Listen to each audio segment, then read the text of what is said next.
का का केलंस तू असं? हा दिवस मला बघायला मिळण्यापेक्षा तू मला मारून टाकायचं होतं ना, असं जोरात म्हणत ओरडत ती हात आपटत समोरचा फ्लॉवर पॉट आणि समोर येईल ते फेकून देत होती. जोरजोरात रडत होती ती. रागाचा उद्रेक होत होता तिचा. अक्षरशः थरथरत होती ती. स्वतःच्या आईबद्दल समजल्यावर तिला स्वतःची किळस येत होती की आपली आई असं काम करते आणि एवढी वर्ष त्याबद्दल आपल्याला काहीच माहिती नव्हतं. आपल्या आईने एवढी वर्ष आपल्यापासून लपवलं आणि आपण त्यावर विश्वास ठेवला. हेच आठवून आठवून तिला स्वतःची चीड येत होती. तिच्या आईने हजारदा बजावून सुद्धा ती तिथे आली होती आणि हे भयानक सत्य आज तिच्यासमोर आलं होतं, ज्याची तिला कल्पनासुद्धा करवत नव्हती, जिच्याशिवाय तिला राहवत नव्हतं. आज त्याच आईचं तोंड तिला बघायची तिची इच्छा होत नव्हती. तिच्या आईने तिला ती एक सोशल वर्कर असल्याचं सांगितलं होतं, पण तसं काहीही नसून ती एका रेड लाईट एरियामध्ये सेक्स वर्करचं काम करत होती. आणि जेव्हा एवढ्या वर्षानंतर तिला हे भयानक सत्य समजलं होतं जे तिला पचत नव्हतं. 18 वर्षाची पंकुडी आपल्या आईला विनीताला जाब विचारत होती. काय सांगणार होती विनीता तिला? तिच्यावर ही परिस्थिती का आली होती आणि तिने हा मार्ग का निवडला होता? ज्या मुलीसाठी तिने हे सगळं केलं आज तीच तिला समजून घेत नव्हती. पंकुडीला विनीताने स्वतःपासून खूपच लवकर वेगळं ठेवलं होतं. खूप लहान वयात तिला आधी पाळणाघर आणि नंतर हॉस्टेलला ठेवलं होतं. या दलदलीपासून तिला वेगळं ठेवून खूप शिकवून मोठं करायचं तिचं ध्येय होतं. आपली मुलगी आपली घृणा करेल आणि तिचं भविष्य नीट व्हावं म्हणून तिने हे सत्य तिच्यापासून एवढी वर्ष लपवलं होतं. पण आज अचानक तिच्यासमोर हे आलं आणि तिच्या प्रश्नाची उत्तरे काय द्यावीत हे मात्र तिला समजलं नव्हतं.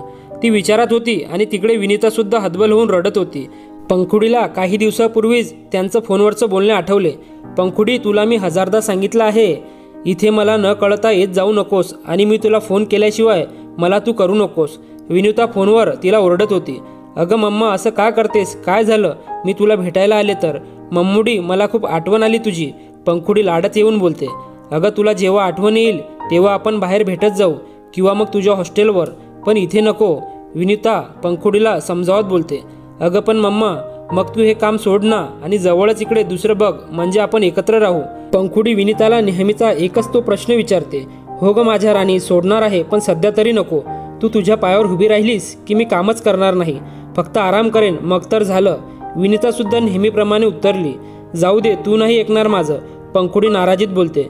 हो रे माझं गुणी बाळ, ते मम्माला पण तुझी खूप आठवण येते, पण आता मला खूप कामे आहेत, ती करायला हवीत ना. ती मान डोलावून होकार भरते. मग आता शहाण्या मुलीसारखी तुझ्या हॉस्टेलला जा बरं वेळेवर. हुंकार भरून बाय बोलून दोघींनी कॉल कट केला. विनीताला पंकुडीची नाराजी आणि काळजी दोन्ही कळत असते. आल्या पावली पंकुडी तिच्या हॉस्टेलला परतली तर विनीताकडे तसं वागण्याशिवाय पर्याय नसतो आणि ती ते काम पण सोडू शकत नव्हती, कारण आतापर्यंत पंकुडीचा सर्व खर्च तिने हेच काम करून केलेलं असतं. आता पंकुडीला कळत होतं की तिची आई तिला भेटायला नकार का देत होती. नकळत दोघीही भूतकाळात जाऊन पोहोचल्या होत्या. मला ना अक्षरशः लाज वाटते तुला आई म्हणायला, असंच काही बाई पंकुडी विनीताला बोलत होती आणि तिच्या कानात गरम तेल ओतल्यासारखं विनीताला होत होतं. तिची विचारशक्ती अगदी क्षीण झाली होती. आजपर्यंत फक्त हिच्यासाठी एवढं केलं आणि हिलाच आज माझी लाज वाटते. मला वाटलं होतं की माझी लेक मला समजावून घेईल काहीही झालं तरी, पण इथे उलटच घडत होतं. अगदी विनीताने आजपर्यंत खूप चढ उतार तिच्या आयुष्यात पाहिले होते, पण आज पहिल्यांदा तिला हरल्यासारखं वाटत होतं.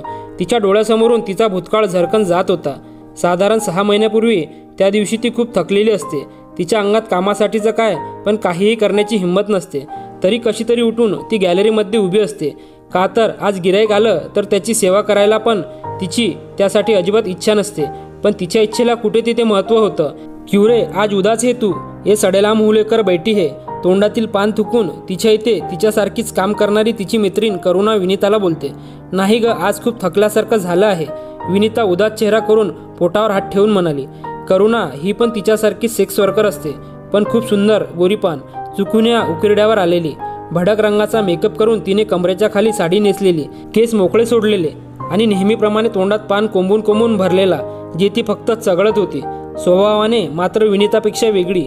ती स्वतःवर तर अन्याय होऊन देत नव्हती, पण दुसऱ्यावर झालेल्या अन्यायाची सुद्धा तिला चीड यायची. आज परिस्थितीमुळे तिच्यावर ही वेळ आली होती. सुन, तू एक काम कर, जाके आराम कर, ती विनीताला म्हणाली. अबे पागल जैसा मत बोल, तेरे को पता है ना अम्मा चिल्लाएगी. विनीता तिला बोलते. तसं करुणा तोंडातलं पान खाली पचकन थुकते आणि तिच्याकडे बघून बोलते. अभी तू क्या पागल जैसा बोल रही है? डोक्यावर पडलीस का? बघ स्वतःकडे किती थकली आहेस. नी म्हणे आराम नको मला, मुझे बता जान से ज़्यादा कुछ है क्या, तू चिंता मत कर, बरं वाटेल मला. तसं पण सकाळपासून मैं एक भी गिराईक नाही घेतलं. बघ हिशेब देताना अम्मा कितना सुनाएंगी पता है ना. विनीता काकुडतीला येऊन बोलते. ते काय बी नाही, तू जा बे, मैं समजाएंगे अम्मा को. एवढं बोलून करुणाने विनीताला तिच्या रूममध्ये जबरदस्ती ढकललं आणि जुन्या खाटेवर झोपून तिच्या अंगावर दिलं आणि ती रूमच्या बाहेर जायला निघाली. पण नशीब एवढं खराब की तेवढ्यात तिथे एक झोकांड्या देत गिराईक येतं. ये लड़की तुम दोनों में मेरी आज की हसीना डार्लिंग विनीता कोण है. विनीताच्या रूममध्ये येऊन ती व्यक्ती करुणाच्या चेहऱ्यावरून हात फिरवत विचारते.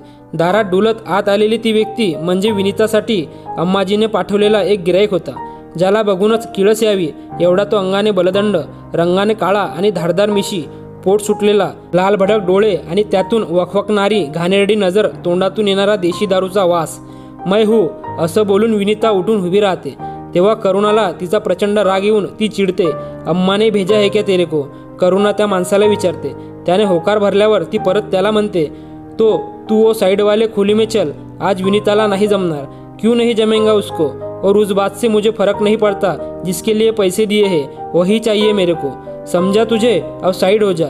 असं म्हणून त्याने तिला ढकलून दिले आणि त्याने रूममध्ये प्रवेश करून विनीताच्या दिशेने पाऊल टाकले. ए तेरे को समझ में नहीं आता क्या, वो क्या अलग करने वाली है क्या. मी काय आणि ती काय, तुझं काम झाल्याशी मतलब. असं बोलून ती त्याला आपल्याकडे ओढते. पण तो माणूससुद्धा ऐकत नसतो. तो तिला परत ढकलतो आणि विनीताकडे येतो. म्हणून विनीतामध्ये पडत करुणाला म्हणते की करुणा तू जा, माझ्यामुळे तुला त्रास नको. एक माझं जाऊ दे. तो ऐकणार नाही आणि परत अम्मा चिडेल ते काही वेगळंच. अगं ये भेजा है ना तेरे को, तो समज ना. आज त्रास होतोय का तुला, गेले कित्येक दिवस तुला बरं नाही वाटत. तब मैं क्या बोली क्या तेरे को, आज बोलते कारण तुझी ती कंडिशन नाही. करुणा विनीताला समजण्याच्या स्वरात बोलते. केव्हापासून त्या दोघींची मचमच ऐकून आधीच वैतागलेला तो माणूस अजूनच भडकतो. विनीताच्या हाताला घट्ट पकडून तिला जोरात खाटेवर ढकलतो. तिच्या पोटात कळ मारते आणि ती कळवळते. मित्र आणि मैत्रिणींनो, व्हिडिओ आवडल्यास व्हिडिओला लाईक करा, शेअर करा आणि आपल्या मॉरल स्टोरीज चॅनलला नक्की सबस्क्राईब करा. धन्यवाद.